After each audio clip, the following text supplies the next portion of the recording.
Didn't really know too much about the stock, didn't really know too much about the topography, what the bottom was like, what kind of situations I was going to be faced with. So as always, when I'm going to a lake that I haven't fished before, the most important thing for me is just to use something that I've got absolute 100% confidence and faith in. So I took a few different bits with me, but really I actually put together a mix that I've used on a really wide variety of waters all over the country for years. So first thing that I do when I'm putting most mixes together, if I'm boilie fishing, I really like to use the heat treatment method. Initially it came about as a way to kind of supercharge and kind of speed up the process of making my boilie fishing a little bit more active. I used to fish a lot of work nights where I'd maybe only have my rods in the water for 8, 10 hours possibly, something like that. So just putting straight boilies in out the bag is fine. Obviously, you know, they work, they're gonna catch carp all day long, but I just felt like I wanted to do a little bit of something to them to give myself an edge.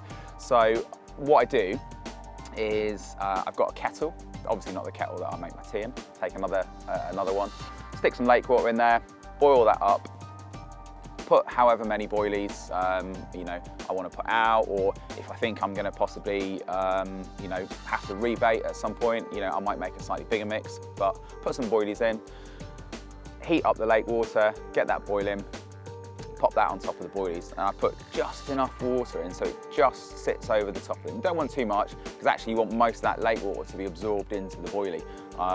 And the whole point of doing that is to expand the structure of the boilie through adding the boiling water to it, to get that water and also whatever liquids and powders I've added to that into the boilie.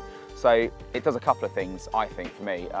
One thing, most importantly, is you're giving the bait the appearance of having been in the pond for, you know, an extended period of time. I think carp on pressured waters these days, you know, are used to picking up bait off spots where the bait's already been in maybe 2 or 3 days, something like that.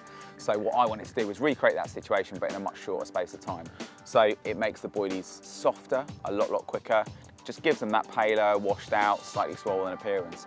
So what I'll often do is either put a little bit of liquid krill on top first, often use GLM powder, something that I've got a massive amount of faith in. Really beautiful ingredient, you know, you can't overload it. It's so pure and fresh. Fantastic big carp attractor as well. Got an amazing, you know, track record for catching big fish. So good helping of that.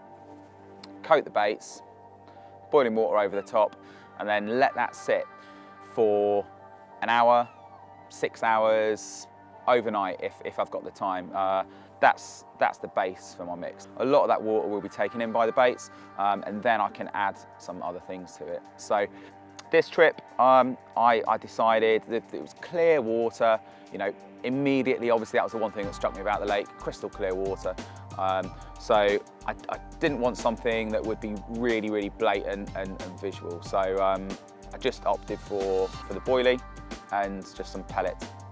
Every carp in the country, on any water you go to, we're always going to eat pellet. It's just superb carp bait. So opted for pellet in a couple of different sizes. A couple of different sizes of boilies, 12s and 16s, just to give a little bit of variety and a little bit of difference to the mix.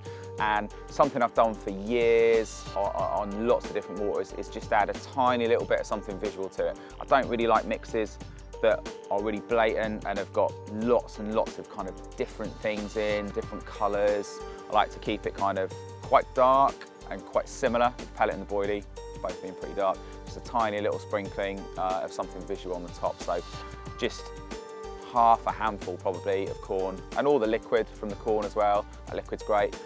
And then that also gives me the option to fish with a little kind of bright fleck of colour over the top of my hook bait as well. I was fairly sparing really with the bait that I was putting out as well, obviously conscious of how clear it was, how small the spots were. So really I was just fishing for a bite at a time. So a few handfuls and just a nicely balanced rig over the top, just with a tiny fleck of colour. And yeah, it worked nicely for me.